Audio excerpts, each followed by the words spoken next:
from Serbia originally. Currently I live in England. I teach systematic theology at Newell College. And in England, you know the Newell Colleges? Yes. Okay, good. And also I'm director of public campus ministry or student ministry in other division, Trans-European division. Yeah, so that's my role. Work with students, and what we're going to do today is actually something emerging from what I see is a need, a perceived need among the students. People who actually are, young people who are starting to think very seriously about life, who are not happy just with the answers that their parents gave them about religion, and they want to go deeper. And they're facing questions which are not easy to answer, like not black and white questions, where you can have a ready-made answer that you just serve them and they say, yes, thank you, and then they continue to live according to this rule. These are not these type of questions, but questions that are like a gray zone questions, not easy to solve. There is no text proof from the Bible that you can use to really discern what's the right way to go. And so these are very complex, multi-layered questions.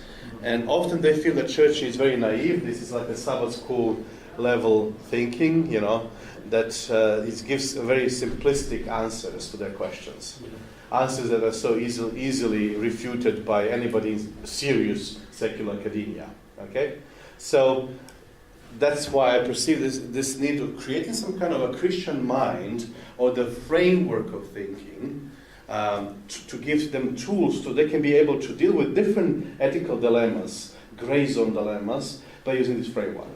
Okay? And that's what we're going to do today. I'm going to explain the framework. We're going to have actually a case study and to learn from the example, to see things which we are already doing, maybe not so consciously, and then going back to the framework to see how you can use this in your ministry or in your life in general as a Christian. Okay? That's the main point of this workshop, 50 Shades of Ethics, how to deal with tough questions, with difficult questions. And just to illustrate what kind of questions we are talking about, when I say gray questions, let me give you an example. Scenario 1. So somewhere in between, somewhere in the gray zone, are the following questions. Would you steal or lie to save a life?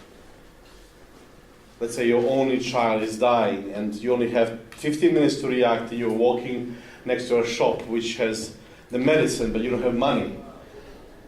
And you can save the life by stealing. There's no other option. Would you do it or not?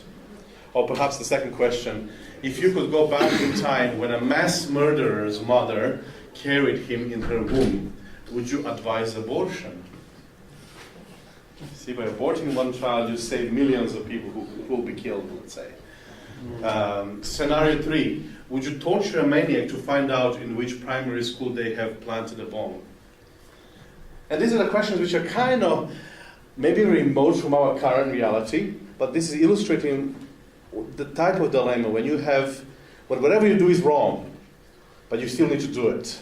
And if you don't do it, if you are passive, you're indirectly killing somebody or doing even greater evil. We have many questions in that zone in even Christianity, but one of the common questions that I often get asked is the question of questions regarding sexuality. So this is going to be technically a case study, and we're going to have if we had time, the full hour, we will do the whole format of British parliamentary debate, where we have more rounds and so on. But I reduce it to kind of 3 rounds that we're going to have. We're going to divide ourselves into 2 groups. And then first round, Group A is going to argue that yes, we should have premarital sex. It's useful, beneficial, whatever. You can create the argument that marriage is not necessary, the place where you have sex. And this is sex after the marriage, actually during the marriage. So before the marriage, and maybe it is accurate, yeah. Yes. So this is the dilemma, and you will see that when we start discussing, the things are not black and white. First round, you're going to have chance to do the proposal. So if you're in Group A, defending yes, you should have sex before, and you want to convince the others, you need to formulate argument which is convincing and solid argument, to be persuasive the way you formulate it and defend it, and try to be creative as much as possible. You're going to discuss this first in group, And then you're going to have 3 minutes to give your proposal. Second round, thank you very much. We have more handouts if needed. Second group will then do the opposite thing. You have to defend that we shouldn't have sex before. This is happening in the first round. Each one of you have 3 minutes. Then we go to the second round, which is attack. So aim to exploit the weaknesses of your enemy. Okay, listen to their arguments and then show them how this doesn't work. Okay, you have to be aggressive, like merciless in the second round. Okay, yes, everything forgiven, all the methods of discussion. Now, the third round is going to be defense. Then you defend yourself, and finally you have the punchlines in the end to conclude your case. So it's a bit of a competition we're going to create. And you will see how in this discussion different types of arguments are going to emerge, you know. And then I'm going to show you how this framework helps you understand where to put those types of arguments and which one works the most, especially for younger generation, millennials and so on. I'll give you some advice what I found working when I'm going around different countries, what kind of arguments work for current generation. Current generation, you just can't tell them don't do sex. They will do it anyway, you know, if it feels right for them. This is not the generation of duty like our parents. You tell them something, they say okay, and then they kind of, you know, they're loyal type, which go to one institution the whole life, one job the whole life, one, you know, the type. I don't know if this is common in Germany, but at least it is where I live. Well, current generation, if this job doesn't fulfill me, it doesn't bring me happiness, and I don't feel that I'm making an impact, I'm changing it, you know? So it has to be meaningful, it has to be fulfilling, and only then they buy it. So what kind of arguments are meaningful for current generation? Persuasive arguments for them, okay? We're going to try to get there in the end. So, let's divide into groups. This is going to be hard, but let's see. Let's do just half-half. Maybe this could be a line. You choose, you're somewhere on the verge. Choose life or death. Let's see, this group here. Will you defend that we need, okay, maybe that actually, so be more straight. That you can say, no, we should not have marriage. Sex before the marriage. And you need to be very enthusiastic about defending, yes, we should. You know? So you have 2 minutes to quickly prepare the strategy. You can use all sorts of arguments, psychological, medical, historical, logical, whatever it works, okay? Let's see what will come out. In 3 minutes, we will start, I will count the time, and then this group is going to start, and then this one here. Okay? So you have time quickly to just take the chairs. You can discuss all together or in groups of 4 or 5 within your group. Yeah, whatever works for you. Maybe you can create 2 groups will be more efficient. Yeah, and here also you can do 4 or 5 people in a group, and maybe form 2 groups altogether. Now we're going to go to a theoretical side to see what happened, what type of arguments were used. So we're trying to search for this more complex ethical framework. As some of the comments said, it's morality in 21st century. It's a complex one, you know. You need to understand what was cultural, what was not, to make intelligent decision. And we technically trying to make the argument for young people. If you tell them just no for the sake of no, it won't work, because this sounds very arbitrary to them. No meaning, no sense in that. So let's see how we can enhance our argumentation. First, we have this. This is technically the ethical situation, a moral situation, which has different components that we should be aware of. First, there is a component of the moral act itself, this action. And usually, there is a whole system in ethics called deontology. Deontos, or deont, meaning the value. There's a universal value, there is a law which is out there, and this act is whether forbidden or not. But the gray zone questions, it's not easy to solve in this way. If this was a murder, we would have been solving this like very easily. But premarital sex is such a slippery thing, you know, especially if 2 people love each other and so on, and they're not going to change partners now and so on. So it becomes very gray. So the act itself, it's very hard to define yes or no. What do we then do when there is no explicit prohibition in text of the Bible or in our tradition and so on. So what do we then do? First we need to zoom out to see the second component, which is the moral actor. Notice what God is doing in Genesis 4. When he approaches Abel or Cain, Cain, or how do you pronounce it in German, yeah? Cain, yes. They have this sacrifice, their act, okay? There's a certain act that he's going to judge now. They're bringing him different gifts, okay? And first, the text says, look at his eye, the priority of God's look. He looked at Abel's heart, and then he sacrificed. And then he looks Cain's heart, and then he sacrificed. Somehow, when God judges, he's not an arbitrary judge which doesn't take into consideration the moral actor. He takes into consideration the motive which comes here. What moves the person? What's the understanding of the person? Also, second aspect, the conscience. Is this person acting in accordance to the best knowledge that person has? So in that sense, every judgment of God is individual judgment. Because he knows your situation, he takes you as a moral agent into consideration to see what this act means to you. Did you do this as a rebellion against God? Rebellion against what you know is right? Or did you do it in accordance with your conscience? That's a very important one. We can find it everywhere in the Bible that doing things with a clear conscience could be a way forward. Yet, sometimes conscience will not know, or you will not know how to read your conscience, and this argument from the moral actor will not be sufficient. So what do we then do? We need to add more to this. But just to say for now, what deontological theories deal with the act, we can't resolve this issue on deontological level because it's a gray zone. We go into areatic perspective, which is dealing with areate or virtue ethics. You heard about this. Virtue ethics doesn't deal with the acts, but who you are as a moral actor, what your motives are, why are you doing it, and so on. So this is the way God judged Abel and Cain. First their hearts, put what's inside, the motive, and then in the light of that he judged their sacrifice.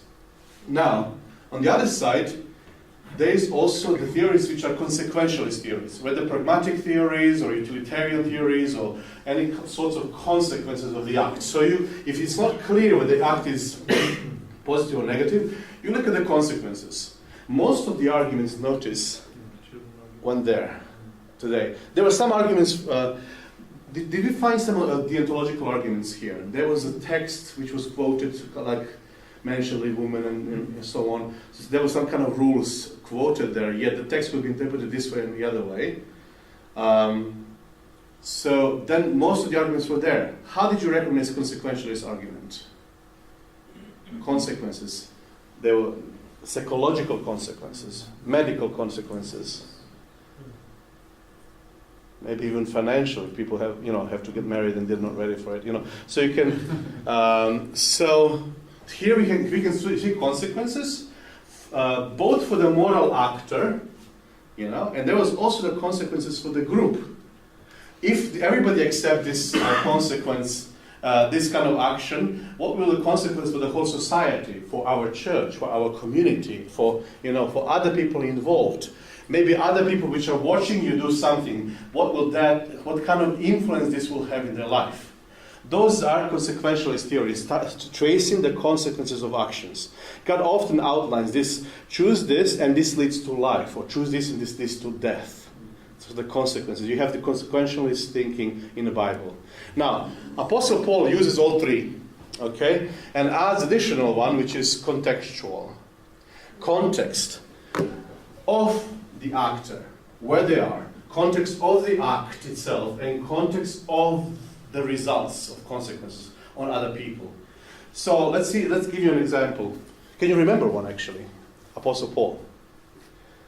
You remember the dilemma from 1 Corinthians 8:1? Whether we should eat the food or not, devoted to idols. So this was an issue. All the food in Corinth was devoted to idols. Okay? What do you eat as Christian? So before, there is a marketplace, there is a priest coming and praying for the food, devoting it to deities, false deities, not the real God. He said, I myself, I know that this is nothing, there is no other gods. So act itself, eating, God did not forbid it. It's not the matter of clean and unclean food. So I can eat the food. So there is no prohibition direct of the immoral act.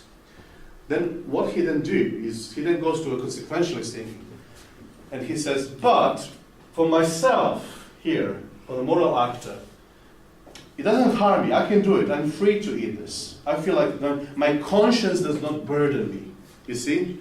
So he goes back and forth. Moral act, moral actor, consequences for himself. But then he says, because of those weak in the community who would be, I will be stumbling block for them, even though I know that eating this food will not mean anything before God and anything to my conscience, I will not do it. I abstain on purpose because I want the principle of unity with others and growth I want to respect. If this is stumbling block for now for them, okay, I will not do it. I will abstain as a Christian to serve their growth rather than to be an obstacle. Does it make sense? On the basis of this communal aspect, why the context, how this will be perceived and influence the consequences on other people, he said, okay, because I'm here slave to Christ, I'm slave to you, I came as a servant, I want to serve you, I will not do it because it bothers you. So I respect you enough not to do it. It's almost like, yes, I will not smoke in the room because I know you don't like it also. Out of respect, I will not do it. So you see what he did? In one ethical dilemma, he used 3 frameworks. And then, because the act itself was not wrong, and even the motive, he suppressed himself saying, okay, I will not do it for the greater good, not to leave the bad influence, not to be a stumbling block. So that's how he reasoned. This makes logic. Does it make sense? Now, context is very important in his thinking. It's impossible to think about ethics in 21st century without considering the context. Because one thing can be wrong in certain situation, in other situations the same act can be right. Like prohibition of women should cover her hair. If you do that in Jerusalem, you are a prostitute. So in Jerusalem, the law is given, do not cover your hair. But then the same principle, like a woman, if you don't cover the hair in Corinth, you're a prostitute. Because they had the long hair and were showing off with it. Actually, the other way around. I just made a mistake. The other way around. So same rule in different towns. In one place it's perceived as wrong. In other case it's not wrong because of the context. Just maybe a last example. Women should not speak in a church. If some people, basing the logic on deontology, they would say, you see, on the surface, when I read the text, this is what it says. God says women should not teach or should not speak. So in all times, in every country, in every city, only men should be like leaders and speakers. It sounds very, somehow, counterintuitive to us, because we live in a different culture. But when you understand, when you go beyond the act itself into the context where this act is being recommended, if you understand this is actually Corinth, one of the most immoral cities at a time, like a harbor. People coming there, sailors, trying to, because they were there with all the guys on the ship, so then they need to release the tension. And then they try to find women with dubious morality. But Corinth had them plenty, like only for the temple of Aphrodite, there were 1,000 concubines, 1,000 prostitutes that were part of the worship service. So at that time, Christianity now comes and they need to start to present Christ. But they don't stand for the same values of immorality. They want to emphasize the moral purity, and they want to preach the gospel. So they really face the obstacle. Women who were the most eloquent in a town, the most educated, they were prostitutes. Because they were trained, like those geishas, they were trained to lure the men with the public speech, with the knowledge, with being very eloquent, and then guys fell for that. So if women can do that, it automatically means, she most probably belongs to this temple service and prostitution. So to avoid this misconception, he says, do not speak. At this point in time, in this city, it will be counterproductive. So abstain from that, because people are entering from the street, immediately would judge you as immoral community, same as any other here. And you want to leave a different message. In other places, there is no prohibition that women should not speak, but here in particular situation, he had to do that. So if you are reading very flat reading, fundamentalist reading, just the text without understanding the context, we might then project these kind of rules onto today, and then make all sorts of conclusions how women should be involved in church or not be involved on the basis of just not reading contextually. Okay? the allusions to 2015 are avoided here. Anyway, so this is the situation. Sometimes it's not easy. Sometimes this will take you somewhere. You will make decisions. You need to sometimes weigh the consequences. Sometimes there will be like not consequences which can polarize people. Maybe sometimes you need to do that, you know. But your brain has to be then involved to think what are the effects on myself, on the character. If I accept this as a general rule, what will be the effect on the community around me? So you think about consequences. What does this act mean in this particular context? To ordain women in Africa, I learned that when I was teaching ethics in Lebanon. They said if we do that, then that means women will go alone and give Bible classes and be like a pastor. And for them, it's a message that woman is not faithful to her man because she can't go alone to other men's house and give Bible classes, you know, like she'll be seen also as a prostitute.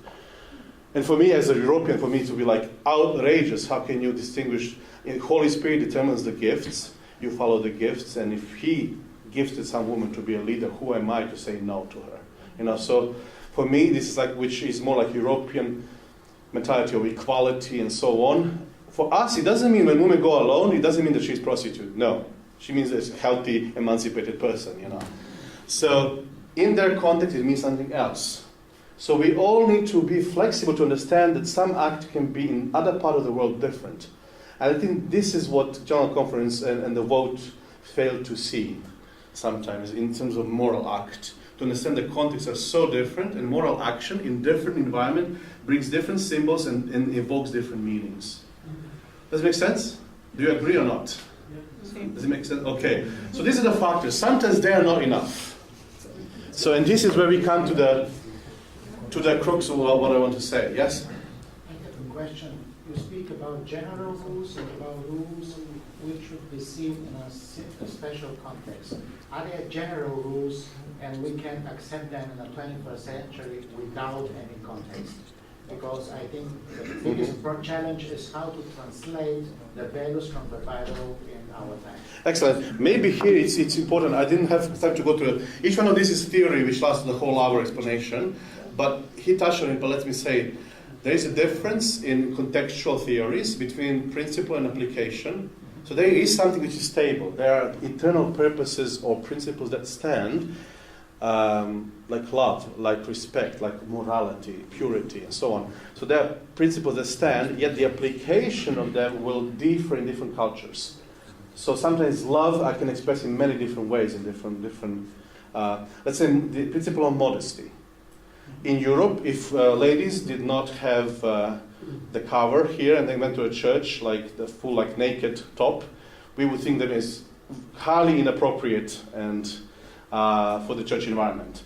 While in Africa, in some tribes, this is completely normal. But if she reveals this part of her leg, just this section here, she revealed that, this would be outrageous. And I learned this from the missionaries I interacted last year. They said, they're all half naked in a church, Adventist church, yet this is covered till the ground. So same principle in different countries evokes completely different meaning. Yeah? So thank you for comment. So we'll talk about the difference between Christian morality and other towards the end. I just need to proceed with the argument. And this is the key thing which I would like us to understand today. This is what works with millennials. All of this can still be perceived as rules and principles out of context. But telos, which translation means purpose. In our case, divine purpose. If we understand the wider divine purposes which are hidden in this narrative of God throughout history, in the story of God which unfolds throughout history, telos, which is a big telos, like the point of all creation, where everything tends to, then you can have this perspective, a larger perspective in your brain to always evaluate, does this act contribute towards this telos, revealed telos or purpose of God, or the will of God revealed, or not? And here the reasoning starts to work, and all the rules suddenly get sense. And when I start to explain different ethical issues through this perspective of telos, and this takes time to develop this framework, but when you focus on a purpose, then everything else fits in properly, and you can reason very coherently about gray zone and have some kind of guide. And the more you understand God and His purposes, the general ones, the more it will be clearer what you need to do. It doesn't really solve the whole dilemma. I can't tell you yes or no for you, but this gives you a framework how to think. I'll just give you an example. I have literally 12 minutes to do something which is usually done in 2 hours. So let me summarize in terms of sex, going back now to the hour discussion.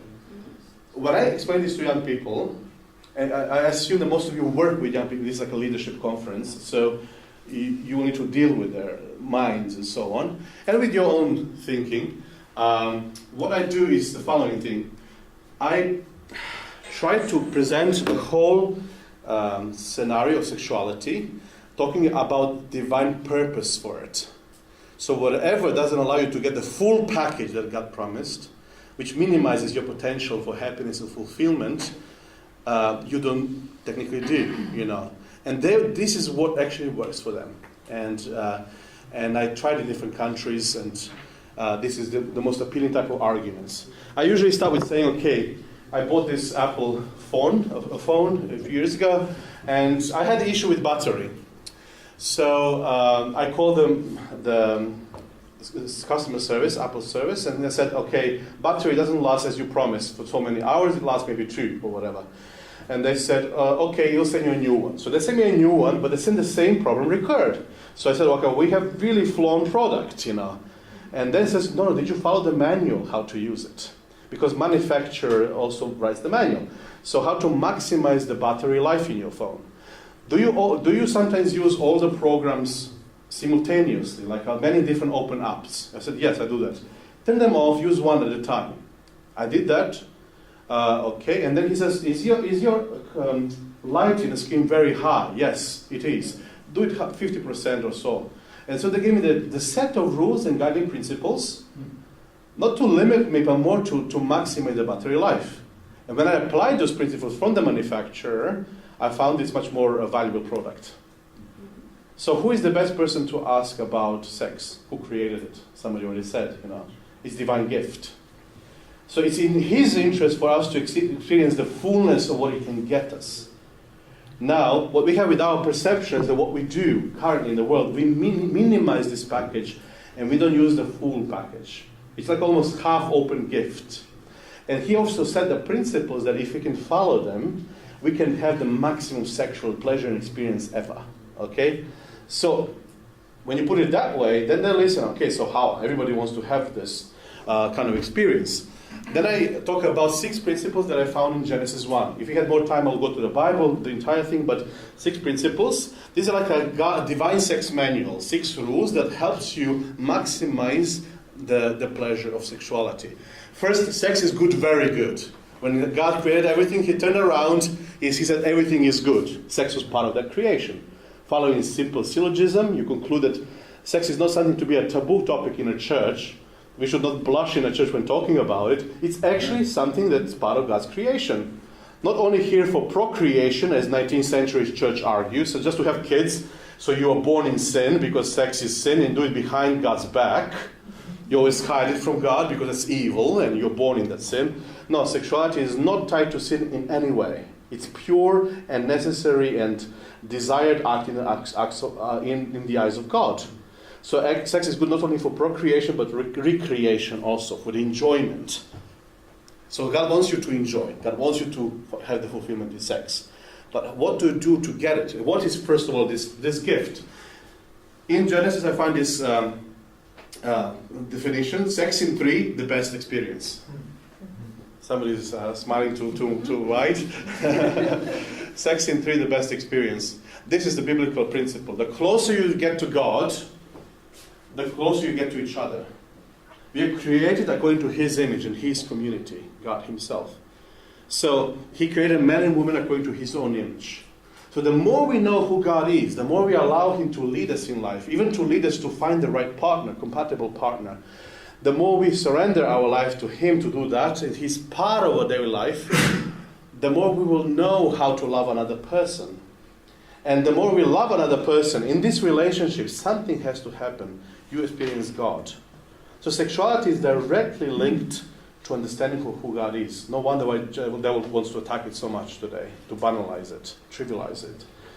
Because here, when you achieve this oneness and 3D communication, which is the next one, tridimensional communication, process of communication, which involves your mind, your emotions, and your body, and your spirit, and everything you are in a process of communicating. When you engage in this complete experience, you understand more about who God is. No wonder the same word is used to describe what happens when Adam and Eve come together. Man and woman shall become one, Ehad. And then you have in Deuteronomy 6, God our Lord is Ehad. Same. There's multiplicity in oneness. There is a miracle, there is a illogical, almost like translogical, I would say, transrational reality of two being one or three being one. And there is the mystery of love, the mystery of universe. The more we are in part of this triangle and climb higher towards God, the more we can reflect what God's face in our relationship. So sex is here as an avenue of knowing God. When we know that, it means it gives us a very special place in our life. It involves the whole human being. We can't say, I will relate to you only intellectually, like with my brain. I love you with all my brain. How would you feel as a woman, let's say? With all my brain, I love you. But emotions are somewhere else now. Or when your life is just a romanticized Hollywood, type, where the emotions are just flying all around, but then troubles comes and you go. Or just Playboy version, when sex is just a physical act that you have with multiple partners for the release of tension and positive medical, effects. All of those are reducing sex to less than what it should be. Now, for this kind of exchange to happen, this complete openness of mind, it takes time. It's a process.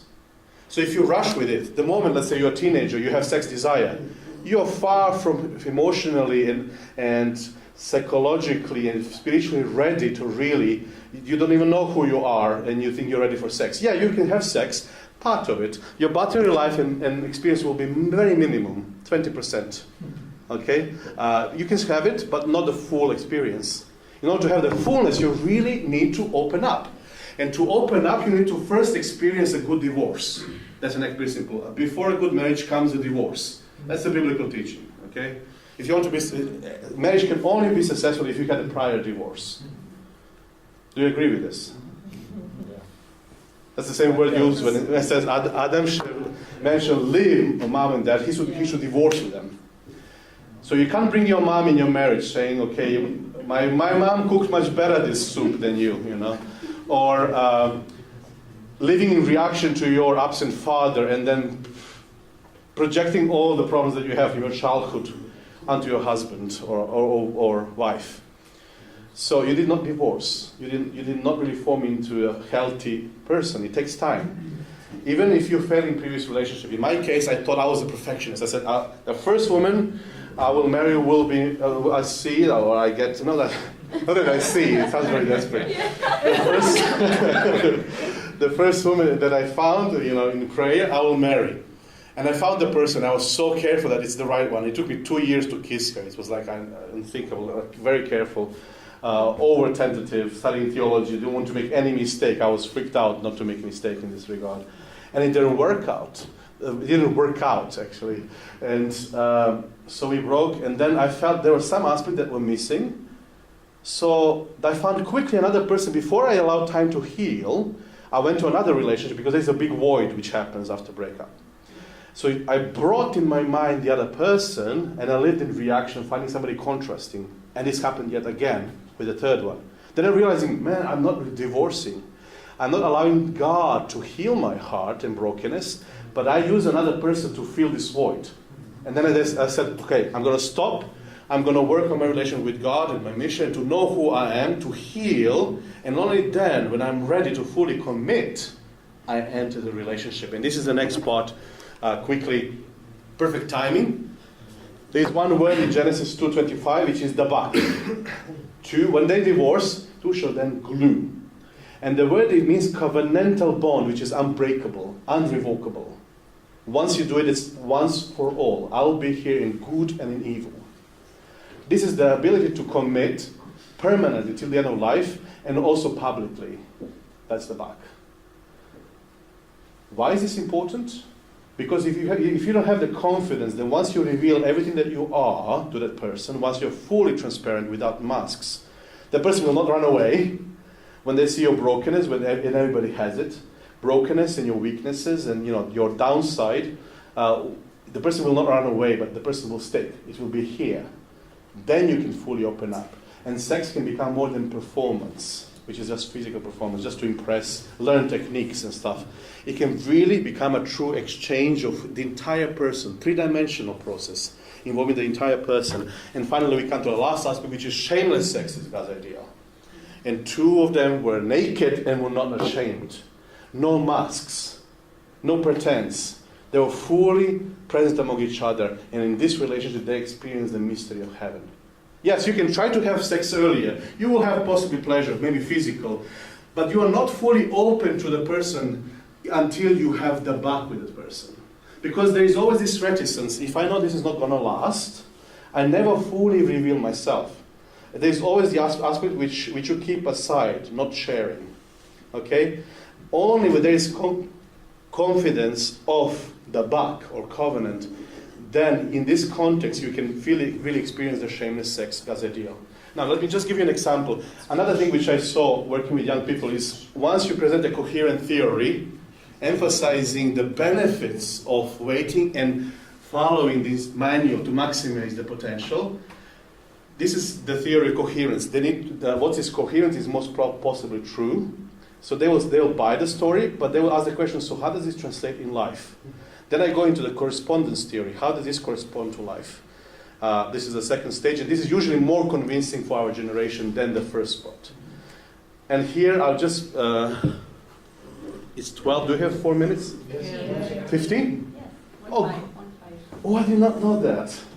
I was pushing for 12. Okay, so I will try to go to a second level. Now we have understood sex, not from the perspective of deontological rule, like you have to do this because God told you so.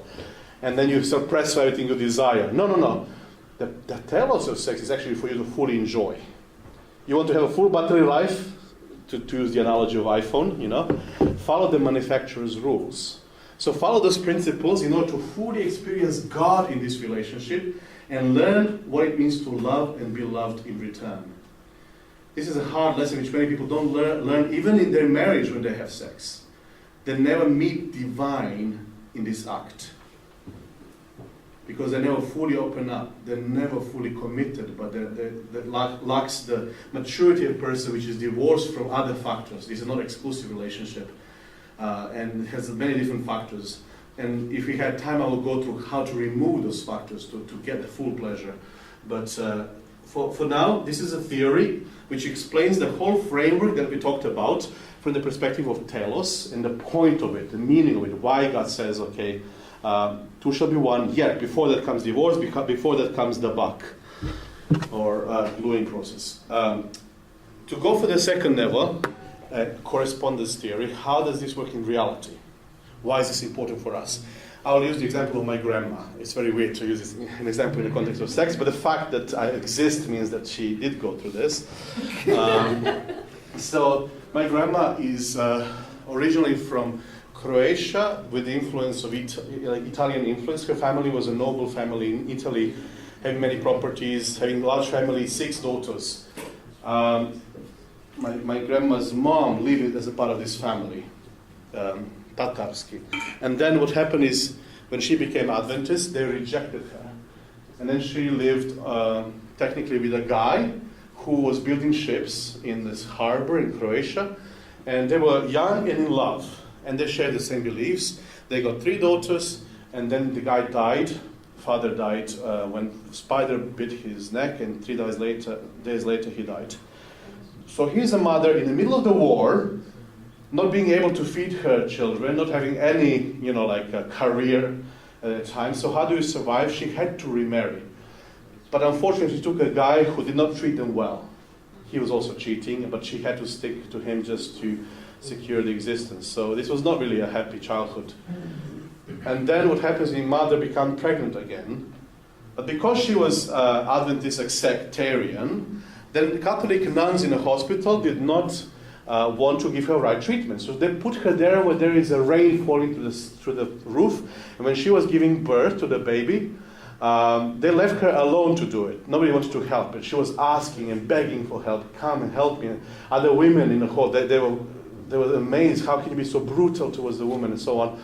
And the woman died with attempting to take the baby out, and the baby also died. So my grandma was then left alone with two sisters. Other sister died from tuberculosis. So there is her and younger sister taken into adoption by some family that didn't see each other for a long time. She had to sing along on a funeral in front of her, on a grave for her mom. And the stepfather did not even pay for the grave, but they put it together with partisans and other soldiers, just together with everybody. And so this is not really, you can imagine how much rejection and brokenness there is in my grandma's life. She was homeless, on the street living, trying to find the bread on the street. And she says, you don't know how it is to find the bread, which is so hard, and you need to put it into water to kind of melt it a bit and take out all the like worms in it, and worms and stuff, and then eat that just to survive, and have all sorts of skin problems and stuff. And so here she lived like the whole childhood, and she technically thought that she will never be happy in life. This wasn't a scenario for her at all, because who would want her when they know her true story without the mask? Though she know how to sing very well, so she was singing on the street, and some people in the church started to use her in the church service to sing. So the young group which was traveling to Serbia for youth convention in Novi Sad, where we had our Congress 2013, the exact church there, they brought her along to sing the song on behalf of their Croatian youth. And then when she was singing the same song that she sang on her mother's grave, my grandpa was there in the back of the hall. He was one of the tallest guys. Like I'm the lowest in my male lineage in our family, so you can imagine he's a giant, like that. Isa is his name. He has his black mustache. He's a very tall and handsome guy. So he was quite a popular one there. But she saw him, he saw her, and there was this love moment in the air. But they did not have a chance to speak, because immediately after they had to travel back 5 hours to Croatia. And my grandma, she was all dreaming about this guy, but she knew that not realistic. When she sees her without this mask, without being just properly dressed in front of all, singing beautifully and blah blah blah, when he knows that she's on a street, lower status, she doesn't have anybody in the world, he will not want her. And what happened is, a few weeks later, there comes the letter to Croatia from my grandpa. And in this letter, she could not read because it was Cyrillic, a Serbian type of writing. So she took this letter, not knowing it's a love letter. She took this letter to the conference of pastors. Can you translate this for me? And then the pastors are reading, and they were also touched, and they said, Angelka, this is the man for you, In this mail, the text says, Dear Angelka, will you marry me? At the time, it was no complications. You like the girl, you pursue it. Today, it would be much more complicated. Yeah. So what happens is, she was so excited, she could not, drop down with a smile and stuff. But then she went from the office, and she realized, if he knows who I am fully disclosed, without masks, he would never want me. So she wrote him a letter, respectfully, I need to decline your offer. Because I'm naked, I don't have anybody, I'm poor, I'm on the street, and so on. And she was sad. Her chance for happiness was gone. And she sent a letter, nothing returning. So she thought, this is it. I need to continue my life. But then, letter comes back. Again, the pastoral office needs to be here as a translating party. And they're translating the letter. And those words that she heard then completely shake her and open her up. And now, even late in life, 50 years later, when you ask her to tell this story, it lasts 4 hours, so I give you the snapshots. Then she cries, and it sobs. I don't know why that meant so much to her, but the word says, Dear Angelka, I did not ask you whether you're poor or rich. I did not ask you whether you have somebody or not. I asked you, will you marry me? That went very deep for her, because for the first time she felt accepted for who she is, exactly for who she is, naked in front of the guy, shamelessly naked without masks. And she was accepted. He said yes to that. She made the decision that when she got married, she did not have family and fathers to take her through the aisle. But then what happened is when they came to the altar, she was looking at this wonderful guy. She can't imagine. It's like this is like a fairy tale, like a Disney story for her. You know, like this man really wants me the way I am. I can't believe this. You know, and she was fully committed to him. They lived an amazing life together, 50 years. And then what happened is she turned around. And when it was time for families to stand up, who supports him, then they stand up. There is this thing which happens in marriage, there in weddings. Who will support her? And there was the whole church standing up. Amen. So she understood that she has a new family. She was adopted and accepted for who she is and experienced God in a way that she did not dream of before. She decided to open her home for everybody who felt the same, who was disprivileged in society. More than 70 people live in our home. Over years, not at the same time. And some of them staying for years, actually. Some of them are lecturers at Andrews University. Some of them are in other prominent places in society now. And so she technically takes them from street, and she goes home and says, Isa, like her husband, here we go, I find you a worker. So he teaches them how to work, and she cooks the food for them, you know. And then they don't talk much about Christianity, but people are asking them, so who are you? Why are you doing this? So people are converted, more than 70 people converted into Christianity and Adventism because of her influence. The power of something when you experience love, but it's pristine, divine shape of love. When you're fully disclosed, has the power to really make you the positive agents of change in the world and to affect so many lives. Now we reap the fruits of her work and her decisions. Why? Because this happened. She was fully open before him, experiencing God in a new way, and learning the lesson of universe, what it means to love and be loved in return. It was interesting always that her greatest brokenness and weakness became her greatest strength to this process of love. So the thing is, what I want to say here is, God wants to use even sexuality, a sexual experience, to elevate you to your higher self, so you can understand the glimpse of this divine pleasure and love that only God can have. And devil attacks this by giving you more reduced forms of sexuality. So if you ask me, yes, you can have sex all the time if you want, but this does not guarantee that you'll have the full package and full experience.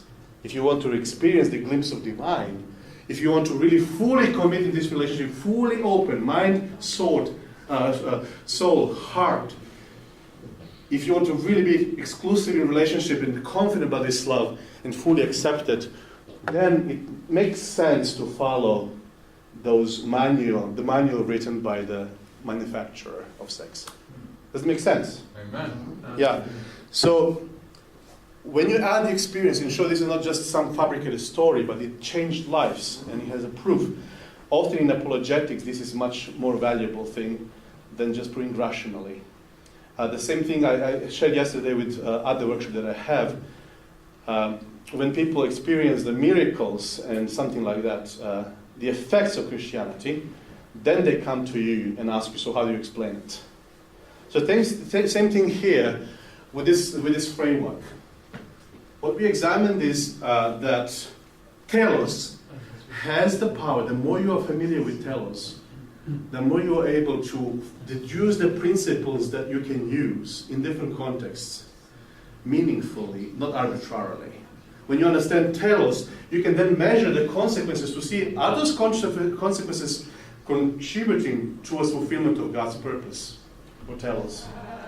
So this question is very important to give meaning to our ethical decisions. And to finish, we have 3 minutes, just my concluding remarks, and then I'll open up for questions.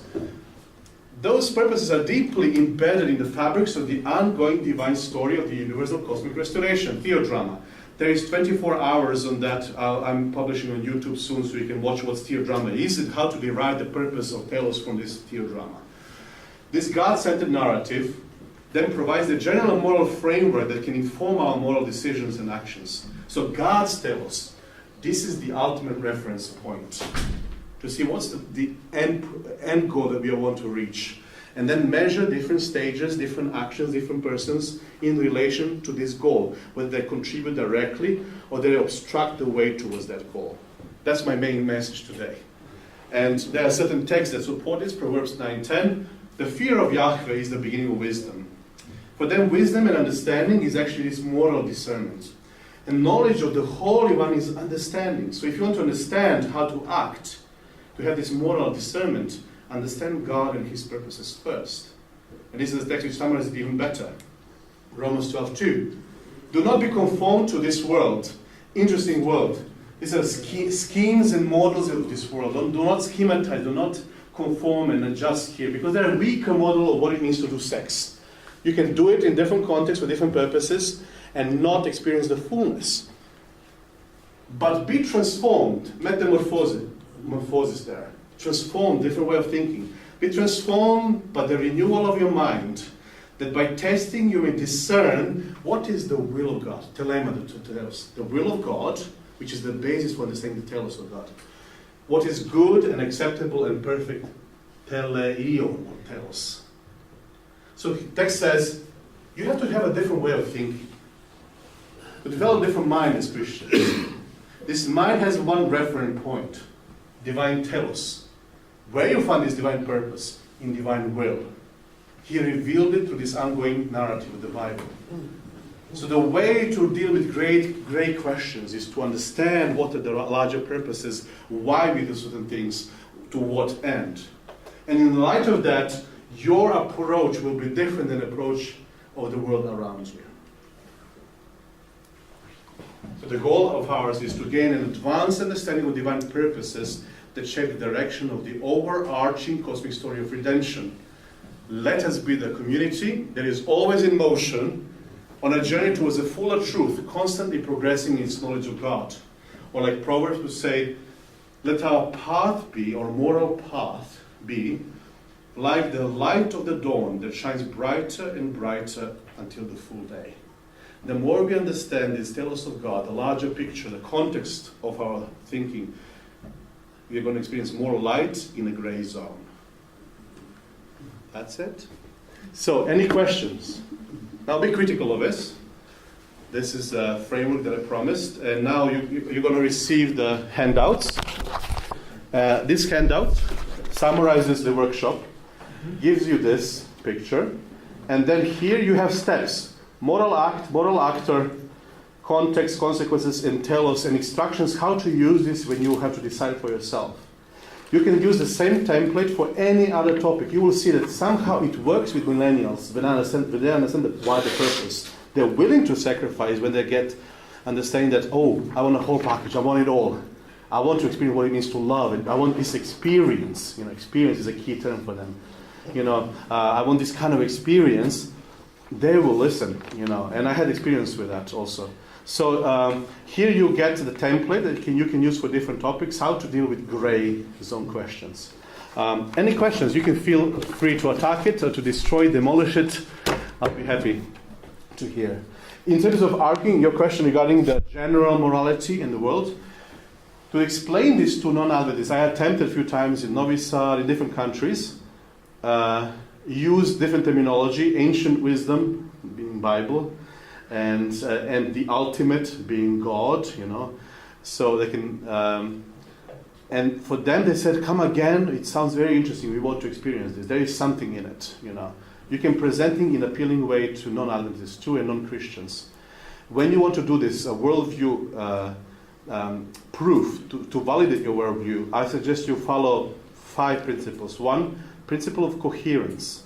Make a presentation which is logically tested and soundproof, because it's more likely to be true. It doesn't guarantee the truth, because it can be also perfectly synchronized lie. Okay? So, but somehow when there is contradictions in, you will not be able to convince them. Second, does it correspond to reality? So the test of experience. Does it work? Does it work? Is a key question. Like my atheist friend says, I don't buy all this of Christianity, but I buy you. I want to be who you are. So if they buy you and what it works, if it works for you, the prayer thing, then most probably it will work for me. So give me the theory then. So this is theory of correspondence. Try to present your theory in a way which is close to experience. Third, this theory has to be universal, meaning that all the other types that you get somehow had to be illuminated through this framework. If not, your framework is most likely not true. And then explanatory power. If it explains the phenomena better, it's more likely to be true. And it's possibly the most powerful one. If I can see the proof of your theory not a priori but a posteriori in explanatory power. If I can see the full resolution of reality, not black and white screen, not HD, but 4K, the advanced monitor, I can see a full color, you don't need to convince me that this monitor is more superior than your black and white TV. I'll buy it, because the moment I see the explanatory power, I see that it actually works, it helps me understand sex better and be better at sex. I'll buy the theory. So this is how you communicate. Prove them that your theory fulfills those 5 criteria, because they are between the worldviews. Many worldviews support those. They are foundations of different worldviews, worldview universals. So this is the way how you can communicate these two non-Adventists. Any other question? Okay, we need to finish, yeah? If you have time, take this handout, think about it, and yeah, what we can do is, exactly. Feel free. Did I kill all your brain cells? Yes. What are the difficulties you face with this question? The difficulties I face, it doesn't give you yet the timing, because you can get commitment before the marriage. Yeah, the timing aspect is this is the back when you interpret. It has 2 aspects. One, covenantal faithfulness to this person. Yet it's also a public decision. So technically, marriage starts here where your sex starts, almost in biblical view. That's the view there. There will still be misunderstanding of whether our Western marriage, which has the whole wedding and everything, is something that aligns with the marriage at that time. So there'll be cultural differences. Yet, in the light of wider purposes, you ask the question, am I more likely to stay with the person if we get married? When I have accountability of society, when I need to be accountable and have some consequences, more likely. Then it fulfills better the telos of these facts. So you can argue for what contributes more towards it. There is no clear-cut answer which will not convince everybody. But if you want to follow all of those, I think you're on safer ground to get the full package of sexuality if you wait for marriage, and exclusive connection, which is also a public promise. Does it make sense? This could be a potential weakness. Yeah, there are others, but let me not reveal all the weaknesses of my theory. Yeah. Thank you very much for your presence, and you had wonderful comments and very intelligent arguments. And I don't meet it very often when I go around different countries. So yeah, my compliments to you. And I hope this helps at least to give the framework where we are. Yeah. Thank you. Yeah, enjoy.